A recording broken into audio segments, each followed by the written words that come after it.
The sound was sharp, not loud, not dramatic, just a clean, echoing crack against my daughter's cheek. My father's hand was still suspended in the air when he said it. She's not one of us. The room went silent. 20 relatives. 3 generations.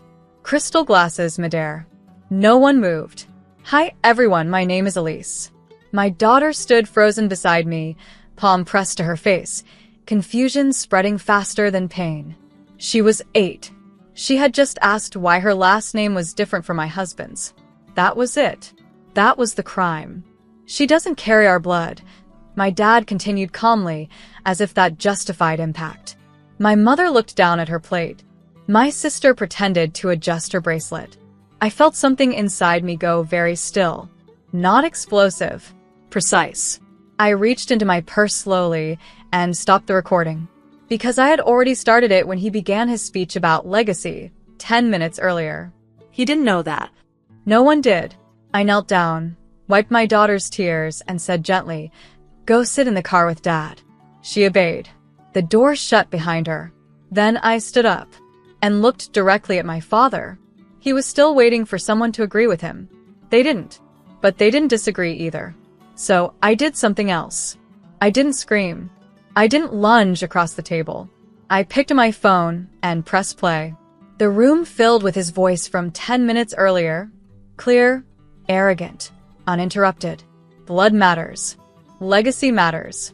You dilute it, you lose it. My father's face changed when he heard himself. That's out of context, he snapped. No, I said calmly. It's in sequence. The recording continued. The slap. The words that followed. She's not one of us. The silence afterward was heavier than before. My uncle shifted in his chair. My cousin stared at the floor. No one defended him now that his certainty had volume. You're embarrassing this family, my mother whispered. I looked at her. He did. My father stood abruptly. You wouldn't dare. I held his gaze. I would have stopped at an apology. That was true. I wasn't hungry for revenge. I was hungry for accountability. Don't overreact, my sister muttered. It was just a slap. Just. I walked toward the hallway where my husband stood, pale and furious. Take her home, I told him quietly. Then I stepped outside and called the police. Not to threaten, to report. The police arrived faster than anyone expected. Blue lights reflected against the dining room windows like an unwanted spotlight. Conversations died mid-sentence as 2 officers stepped inside. Who made the call? One asked calmly. I did, I replied. My father laughed once, sharp and dismissive. This is a family matter. The officer didn't smile. Assault isn't. I handed over my phone. They watched the recording in silence. No interruptions. No commentary. When the video reached the slap, one officer's jaw tightened slightly. The other paused it. Is the child safe now? He asked. Yes, I said.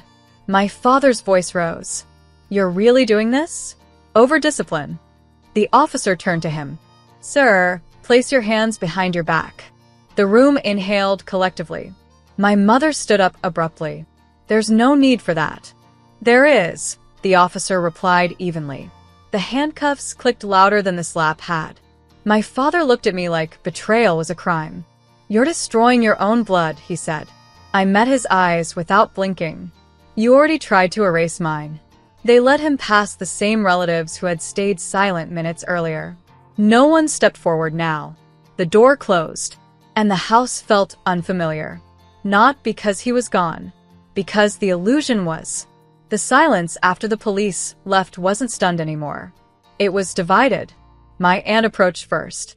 You could have handled this privately, she whispered, like discretion was a virtue higher than protection. Privately? I repeated. My mother's eyes were red, but not from regret. From humiliation. You've shamed us, she said quietly. I looked around the room. The crystal glasses. The catered food. The banner that read family reunion in gold script. He hit an 8-year-old. I said evenly. My cousin finally spoke. It was one slap. The word one echoed. One is enough, I replied. No one argued that directly. They just avoided it. I picked up my purse. Are you really pressing charges? My sister asked sharply. I filed a report, I corrected. The state decides the rest. That mattered. This wasn't vengeance. It was process. My phone buzzed. My husband. She's okay, he said softly. But she keeps asking if Grandpa hates her. That sentence cut deeper than anything else that night. I walked toward the door. You didn't have to go this far, my mother said. I paused briefly. He didn't have to raise his hand. Then I left. And I didn't look back. The arraignment was 3 days later. I sat on a hard wooden bench beside my husband while my daughter colored quietly in the hallway with a victim advocate. She didn't understand the word assault. She just knew Grandpa wasn't allowed near her. My father stood before the judge in a press suit, looking inconvenienced rather than remorseful. This is a misunderstanding, his attorney began. A family disagreement escalated. The prosecutor didn't raise her voice. The child was struck across the face in front of witnesses, she said evenly. The defendant admitted the act on video. The judge looked at my father. Do you deny striking her? He hesitated. Then, I was disciplining her. The room shifted. The judge's tone hardened. She is not your child. Silence. Conditions were set. No contact, supervised visitation only if approved, anger management classes. My father glanced at me once. Not apologetic. Calculating. Outside the courtroom, my mother approached me quickly. Drop it, she hissed. He'll lose everything. I met her gaze. I would have dropped it if he apologized. She didn't respond. Because he hadn't. And he wasn't going to. My phone buzzed as we walked to the parking lot. A message from him. You've turned your back on your own blood. I didn't answer. Because protecting my daughter wasn't betrayal. It was lineage. The backlash didn't come from strangers. It came from relatives. Group messages. Long paragraphs about forgiveness. About elders deserving grace. About not ruining a man's legacy over one mistake. One mistake. I muted the chat. My daughter started therapy the following week. The first session, she sat quietly, twisting the bracelet my husband had bought her afterward. Did I do something wrong? She asked the therapist softly. No child should have to ask that. No, I said firmly before the therapist could answer. You did nothing wrong. At home, she flinched the first time someone raised their voice on television. That was the part no one saw. At the reunion. The echo. My father's attorney reached out with an offer. If the complaint is withdrawn, we can avoid formal charges. There it was. Convenience. I asked one question. Has he apologized? A pause. He believes discipline was warranted. I closed my eyes briefly. Then I declined. Not because I wanted him punished.